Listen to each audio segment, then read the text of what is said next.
दोस्तों, आज की वीडियो में हम आपको इब्राहिम ट्राओरे के उस हैरान कुन मंसूबे के बारे में बताने जा रहे हैं जिसे सुन के पूरी दुनिया का दिमाग सुन हो चुका है। जी हाँ, आज हम जानेंगे कि इब्राहिम ट्राओरे ने सहारा के बीच लाखों जमी हुई शहद की मक्खियां क्यों छोड़ दी। आज की वीडियो में हम इस पूरे मंसूबे को खोल कर समझेंगे। ये क्यों शुरू हुआ, कैसे शुरू हुआ, इसके पीछे साइंसी बुनियादें क्या थीं, किन खतरात के बावजूद इसे आगे बढ़ाया गया और सबसे बढ़कर इस तजर्बे ने दुनिया को इतना हैरान क्यों किया। सहारा रेगिस्तान सिर्फ रेत का समंदर नहीं, ये एक ऐसा अफरीत है जो हर साल अफ्रीका की हजारों एकड़ जरखेज जमीन निगल जाता है। आज ये रेगिस्तान 11 मुल्कों तक फैल चुका है और अगर इसका बढ़ना ना रोका गया तो माहिरीन के मुताबिक अगले चंद दहाइयों में अफ्रीका का बड़ा हिस्सा मुकम्मल तौर पर बंजर हो जाएगा। यही वो खतरा था जिसने ट्राओरे को अंदर से हिला कर रख दिया था। वो जानता था कि अगर सहारा को ना रोका गया तो मगरबी अफ्रीका की पूरी आबादी खतरे में पड़ जाएगी। खेती बाड़ी खत्म, जानवर खत्म, पानी खत्म और जिंदगी खत्म हो जाएगी। लिहाजा यही वो लम्हा था जब उसने साइंसदानों, ज़रई माहिरीन और माहौलियात के स्पेशलिस्ट्स को जमा किया और एक सवाल पूछा कि सहारा को बदलने का सबसे पहला कदम क्या हो सकता है। लंबी बहसों के बाद एक हकीकत सामने आई कि जिंदगी का आगाज सबसे पहले पौधे करते हैं, मगर पौधों का आगाज मक्खियां करती हैं। यानी सहरा को रोकने का पहला हथियार पानी या दरख्त नहीं बल्कि बीज थी। इस एक लाइन ने पूरा रास्ता बदल दिया। ट्राओरे ने ऐलान किया कि अगर जिंदगी की जंजीर बीज से शुरू होती है तो फिर जंग भी वहीं से शुरू होगी। मगर मसला ये था कि सहारा दुनिया का सबसे गर्म रेगिस्तान है और आम शहद की मक्खियां 104 डिग्री फ़ारेनहाइट पर मर जाती हैं। यहाँ 150 डिग्री की रेत इन्हें लम्हों में तबाह कर सकती है। लेकिन इब्राहिम ने कहा कि मसला बीज का नहीं, बीज की किस्म का है। यानी अगर आम शहद की मखलूक सहारा में जिंदा नहीं रह सकती तो ऐसी मक्खियां तलाश की जाएं जो बचपन से ही आग जैसे मौसमों में परवान चढ़ती हों। यहाँ से इब्राहिम ट्राओरे ने अपनी सबसे हैरानकुन तहकीक शुरू की। अफ्रीका और अरब के उन इलाकों का डेटा इकट्ठा करना जहाँ गर्मी सख्त, पानी कम और मौसम इंतहाई बेरहम होता है, मगर फिर भी शहद की कुछ अक़साम मौजूद रहती हैं। इस तहकीक ने उसे उन 2 ताकतवर बी नस्लों तक पहुँचाया जिन्हें दुनिया हीट रेजिस्टेंट हनी बीज कहती है। पहली नस्ल थी east African land honey bee. ये वो मक्खियां थीं जो सदियों से मशरकी अफ्रीका की खुश्क और गर्म वादियों में जिंदा रह रही थीं। इनका जिस्म छोटा, रंग हल्का और इनके पर ज्यादा मजबूत होते थे, जिसकी वजह से ये शदीद गर्मी में भी परवास कर सकती थीं। दूसरी नस्ल थी अरेबियन या नूबियन हनी बी। ये वो शहद की मक्खियां थीं जो सूडान, इरिट्रिया, सोमालिया और अरब के जनूबी हिस्सों की झलसा देने वाली गर्मी में भी अपना छत्ता कायम रखने की सलाहियत रखती थीं। इन दोनों अक़साम की एक खास खुसूसियत थी। ये मक्खियां गर्म हवा को जिस्म से तेजी से खारिज कर देती हैं, छोटे ग्रुप्स में रहती हैं और तकरीबन 110 डिग्री फ़ारेनहाइट तक काम कर सकती हैं। आम बीज जहां मर जाती वहां ये जिंदा रहती थीं। इब्राहिम ने फौरन फैसला किया कि अगर सहारा से जंग करनी है तो यही जंगजू मक्खियां चाहिए। उसने माहिरीन को हुक्म दिया कि ये खास बीज अफ्रीका के मुख्तलिफ हिस्सों से इकट्ठी करें, इनके जीन्स, रवैये और हीट टॉलरेंस को टेस्ट करें और फिर इन्हें इस तजर्बे के लिए तैयार किया जाए। दुनिया हैरान थी कि एक लीडर बीज की जीनोम तहकीक तक करवा रहा है। इसी दौरान इब्राहिम ट्राओरे की टीम को एक ऐसी मालूमात मिली जिसने इस मंसूबे के पूरे तस्वर को एक नई ताकत दे दी। साइंसदानों ने उसे बताया कि सहारा के अंदर, बिल्कुल इसके दिल में, एक ऐसा मुकाम मौजूद है जहां शहद की मक्खियां हजारों साल तक जिंदा रही थीं। ये जगह थी लीबिया का कुफरा ओएसिस, जहां 5 से 10 हजार साल पुरानी बीज की बाकियात और इनके जीनियाती नमूने दरियाफ्त हुए थे।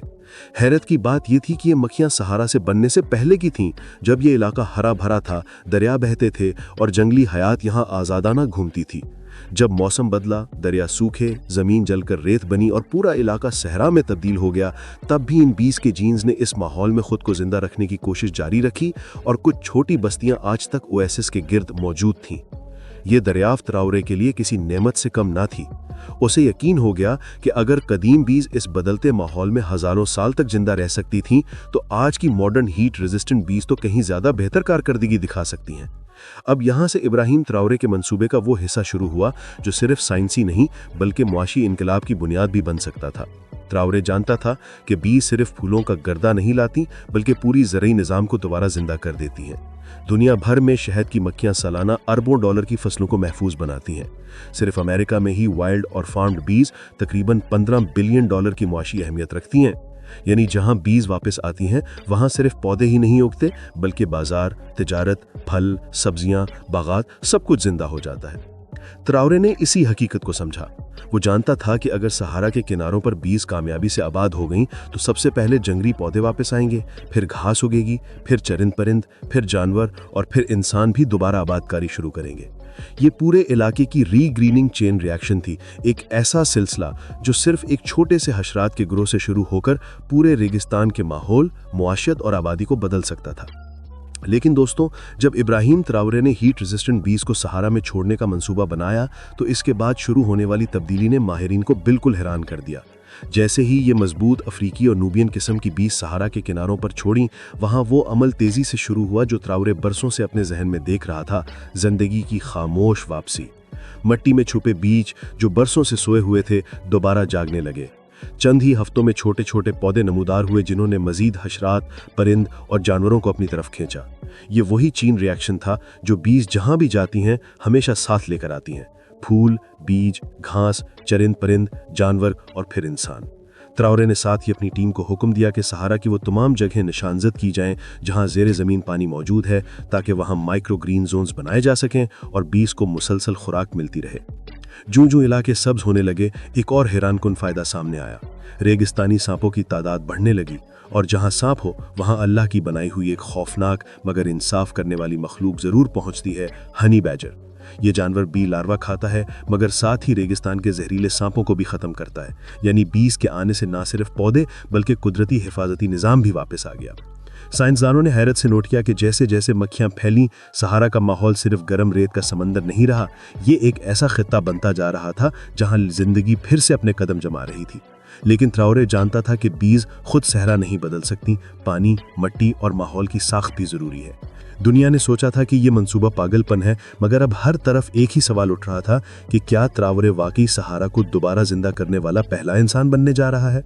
कुछ साइंसदानों ने यह भी याद दिलाया कि सहारा की रेत हर साल लाखों टन ग़िज़ाई ज़राअत समंदरों और अमेज़न जैसे जंगलात तक पहुंचाती है, इसलिए ट्राओरे सहरा को ख़त्म नहीं करना चाहता था बल्कि इसकी हदों को वापस धकेल कर इसे एक मुतवाज़िन निज़ाम में बदलना चाहता था। इस सारे जफर के आखिर में दुनिया को एहसास हुआ कि बीज को सहारा में छोड़ना सिर्फ एक तजर्बा नहीं था, ये एक ऐसा रीजनरेशन प्लान था जो अफ्रीका को मुस्तकबिल में खुराक, माहौल और मुआशरत के बहरान से बचा सकता है। और दोस्तों, अगर ये तजर्बा मुकम्मल तौर पर कामयाब हो गया तो हो सकता है कल दुनिया ये कहती नजर आए कि सहारा को बदलने वाला कोई साइंसदान या आलमी इदारा नहीं बल्कि एक नौजवान कप्तान था जिसका नाम था इब्राहिम ट्राओरे। दोस्तों, अगर इब्राहिम ट्राओरे का ये मंसूबा आपको भी इतना ही हैरानकुन और उम्मीद देने वाला लगा है जितना दुनिया भर के माहिरीन को लग रहा है, तो अपनी राय ज़रूर दें। क्या आप समझते हैं कि वाकई बीज के ज़रिए सहारा को दोबारा ज़िंदा किया जा सकता है? क्या ये वो मंसूबा है जो अफ्रीका का मुस्तकबिल बदल देगा, या फिर ये सब एक बहुत बड़ा रिस्क है? आपकी राय हमारे लिए बहुत अहम है, इसलिए कॉमेंट्स में ज़रूर बताएं कि आप ट्राओरे के इस दिलेर कदम को कैसे देखते हैं। क्या ये एक पागलपन था या आने वाले वक्त का सबसे बड़ा साइंसी मुआजिज़ा?